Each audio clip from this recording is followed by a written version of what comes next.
O Senhor esteja convosco. Proclamação do Evangelho de Jesus Cristo, segundo Marcos. Naquele tempo, Jesus saiu de novo da região de Tiro, passou por Sidônia e continuou até o mar da Galileia, atravessando a região da Decápole. Trouxeram então um homem surdo que falava com dificuldade e pediram que Jesus lhe impusesse a mão. Jesus afastou-se com o homem para fora da multidão. Em seguida, pôs os dedos nos seus ouvidos, cuspiu e com a saliva tocou a língua dele. Olhando para o céu, suspirou e disse: Efatá, que quer dizer, abre-te. Imediatamente seus ouvidos se abriram, sua língua se soltou e ele começou a falar sem dificuldade. Jesus recomendou com insistência que não contassem a ninguém. Mas quanto mais ele recomendava, mais eles divulgavam. Muito impressionados diziam: Ele tem feito bem todas as coisas. Aos surdos faz ouvir e aos mudos falar. Palavra da salvação.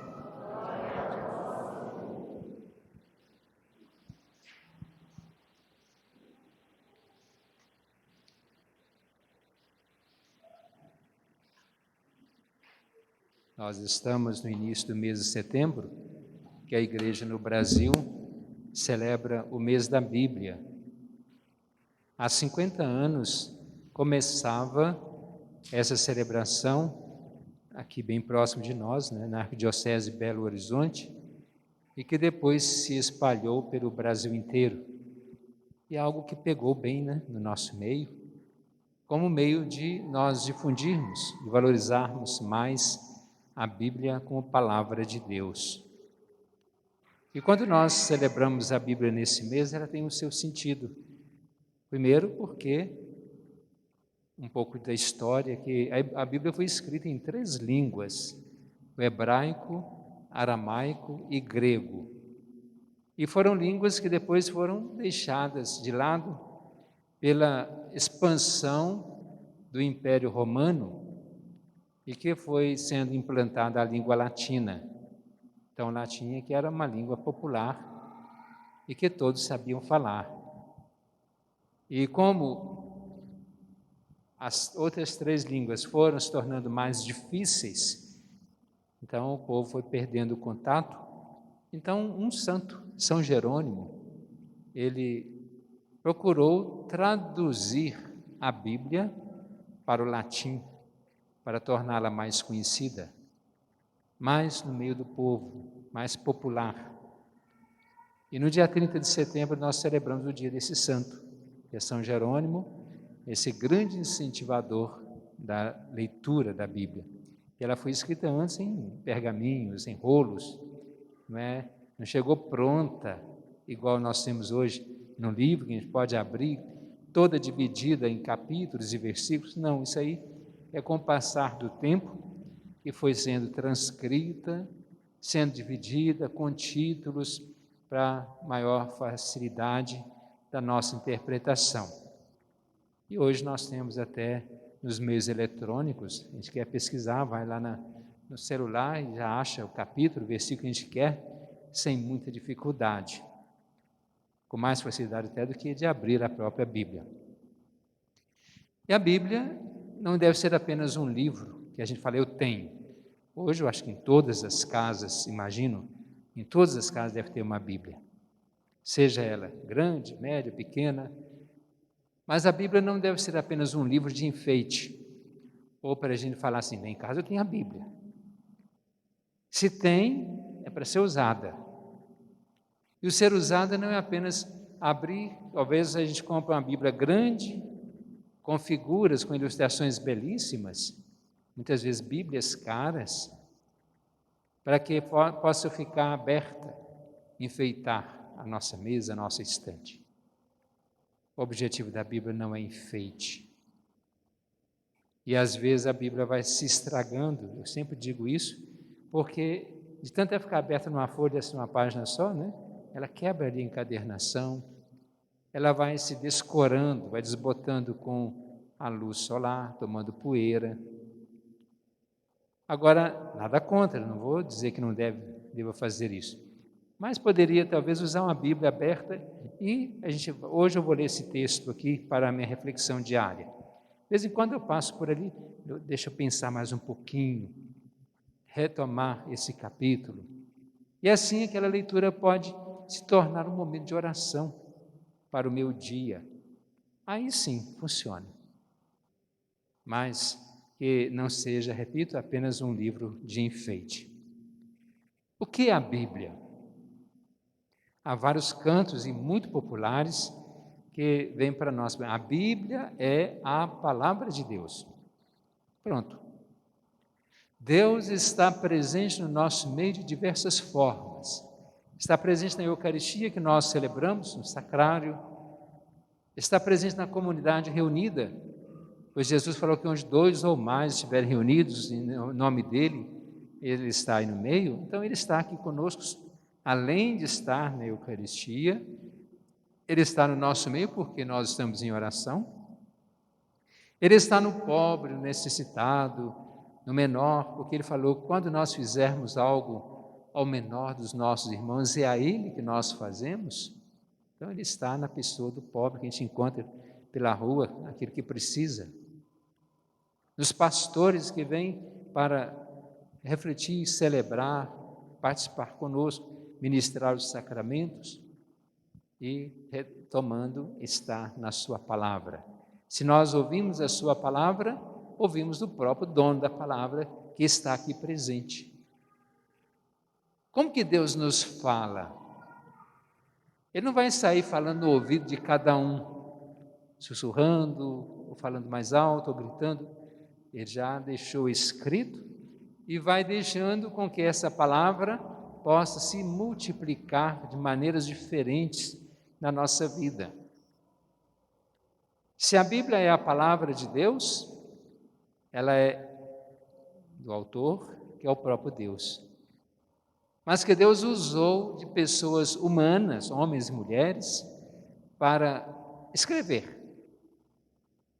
Então, os homens e mulheres que escreveram foram instrumentos de Deus, sob a sua inspiração, para nos transmitir a sua palavra.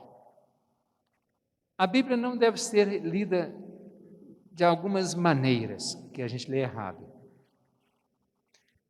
Uma delas, leitura fundamentalista da Bíblia. Isso quer dizer, eu vou ler e interpretar tal qual está escrito.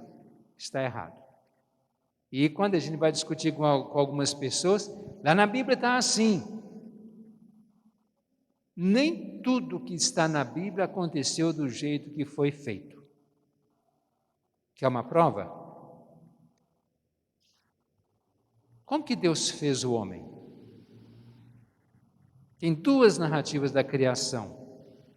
Uma delas, Deus simplesmente pela sua vontade falou, façamos o homem à nossa imagem, nossa semelhança. Não está? A outra, Deus modelou o homem, um boneco de barro, soprou, infundiu nele a vida, depois tirou uma costela e fez a mulher. Qual dos 2 é o certo? Agora, eu pergunto, se não existia nem o homem nem a mulher antes da criação, como que quem escreveu ficou sabendo que Deus fez o homem dessa maneira? Como que explica isso? A Bíblia não quer ser um livro científico, não quer um livro histórico, não quer ser um livro de estudos propriamente, não tem datas, mas é o Espírito da sua palavra. Nós somos obras de Deus. Sim, somos criados à imagem e semelhança de Deus. Não quer dizer que por terem duas partes na literatura bíblica, que nós não sejamos criados à sua imagem e semelhança, que nós não sejamos como um vaso de barro que cai e quebra, mas aí unindo o espírito de uma coisa a outra, aí sim, nós podemos ver, nós somos criados à imagem, não iguais, mas criados à imagem e semelhança de Deus. E muitas vezes a gente hoje vê, eu pelo menos vejo, a internet vem demais, sobretudo agora por questões políticas. Tem os a favor, os contra, os pelo contrário, nem a favor nem contra. De vez em quando a gente vê aqueles textos lá do Antigo Testamento, e alguns até marcados. Às vezes nós ficamos presos, não vamos dizer que não seja parte da Bíblia, que é a palavra de Deus, que muitas vezes, para nosso tempo, não vou dizer pelo século XXI, mas pela nossa era cristã, já foram superados pela própria palavra de Jesus, no Evangelho. Há uma unidade entre o Antigo e o Novo Testamento, que Jesus não veio abolir o Antigo Testamento, mas veio fazer cumprir, mas a seu modo. Então nós não podemos ficar presos a certas palavras, se Jesus veio inovar. Portanto, fala Novo Testamento, nova era no bom sentido, era cristã, era de Cristo. E é por isso que nós precisamos ler o Antigo Testamento aos olhos do Novo Testamento, e não apenas ficar colocando na Bíblia como defesas, como opções, políticas, partidárias, ou outros objetivos, ou para brigas de religião. Não, a Bíblia não é feita para isso. É feita para unir e não para dividir. É feita para trazer Deus a nós e não para nós tirarmos Deus dos outros, ou, quem sabe, nós estejamos até tirando de nós mesmos. Então, nós podemos ter muito tempo para refletir. É claro, o estudo da Bíblia leva 6 anos, 8 anos, numa faculdade, numa universidade. Então, não é questão de 5 minutos que a gente vai esgotar todo o assunto da Bíblia. Mas em todas as nossas celebrações nós temos trechos bíblicos que vêm proclamados para a nossa celebração, para a nossa oração. Porque a Bíblia, além de ser uma leitura que não é um livro de história, romântico, romance, o que for, é a presença de Deus, e em todos os sacramentos ela tem o seu lugar, que nós chamamos a liturgia da palavra. No Evangelho de hoje, nós vemos quando Jesus, ele cura um surdo mudo. Na primeira leitura, Isaías já fala que, para a gente não ter medo, que muita coisa venha a acontecer. Olha que Isaías não conhecia Jesus.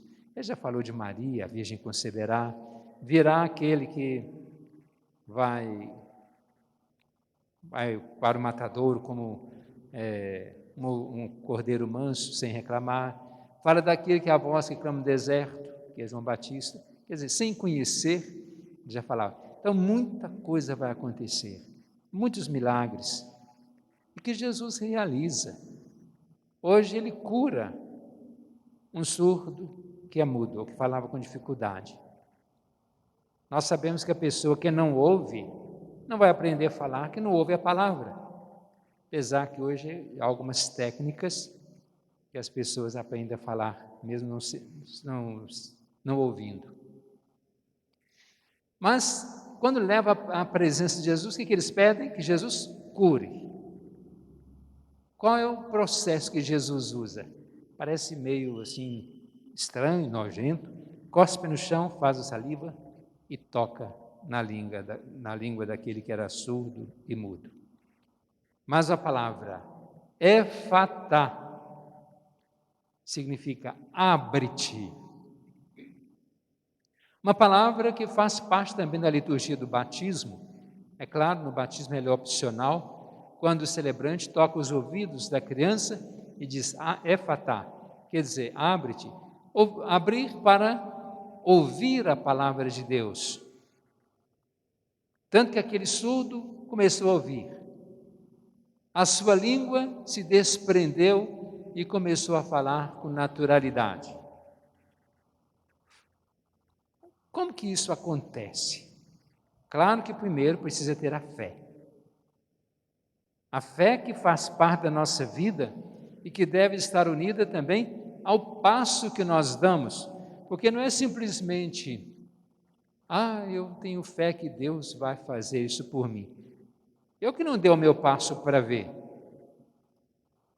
Uma história antiga, que uma dessas enchentes que inundam algumas vilas, bairros, e numa casa lá, a água começou a invadir, o pessoal falou, saia daí. Eu tenho fé que Deus vai me salvar. A água foi subindo, foi alguém lá com os botes, com coisa, vem, vamos embora. Não, Deus vai me salvar. Aí já outros botes, barcos, a ponto de ter que abrir o telhado e subir, veio um helicóptero com a corda, venha, pendura aí. Não, Deus vai me salvar. Aí ele morreu, foi reclamar com Deus. Eu tinha tanta fé que o Senhor ia me salvar, que não ia deixar morrer. Acontece, eu deixou, né? Falei, eu fiz a minha parte. Alguém foi lá e te recomendou, saia. Outro já foi de barco, de bote, de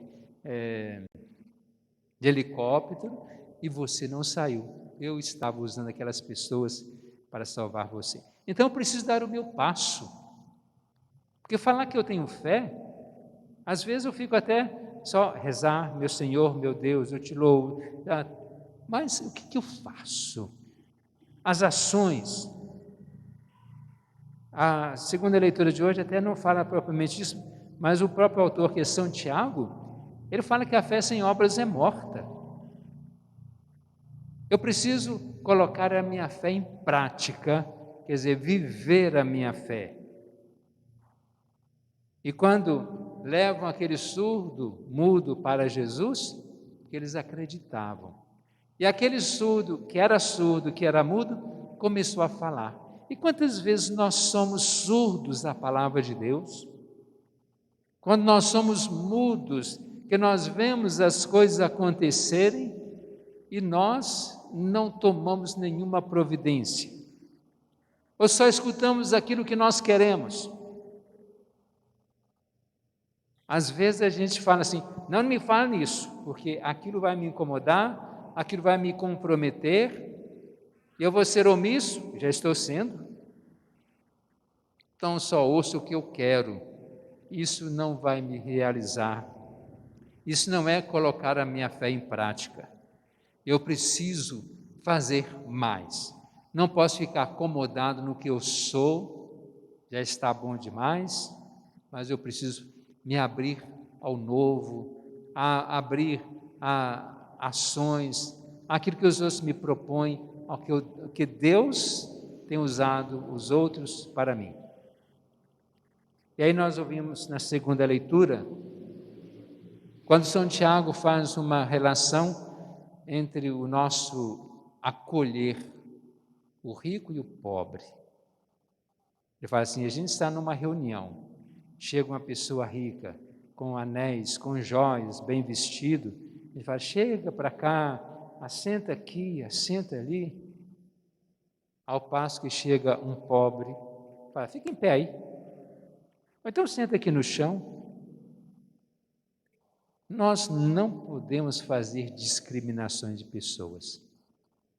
Muitas vezes o pobre já é discriminado só por ser pobre, e às vezes ele é discriminado por nós, quem sabe até da própria igreja, e assim ele fala assim, que eu não volto mais.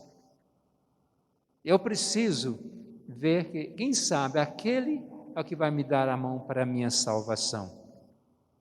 O rico pode até me dar bens materiais, dinheiro, joias, casas, que for, mas o coração bom às vezes, não estou falando que o rico não tenha coração bom, mas às vezes eu vou buscar a minha salvação no atendimento ao pobre, em quem Jesus está presente. E fizer a ele, estamos fazendo ao próprio Jesus. Então vamos pensar bem, unindo a Bíblia pelo seu mês, a nossa fé, para que a gente possa ser curado, fazendo a nossa parte e a nossa acolhida a Jesus, que se faz presente no mais necessitado. Façamos a nossa profissão de fé.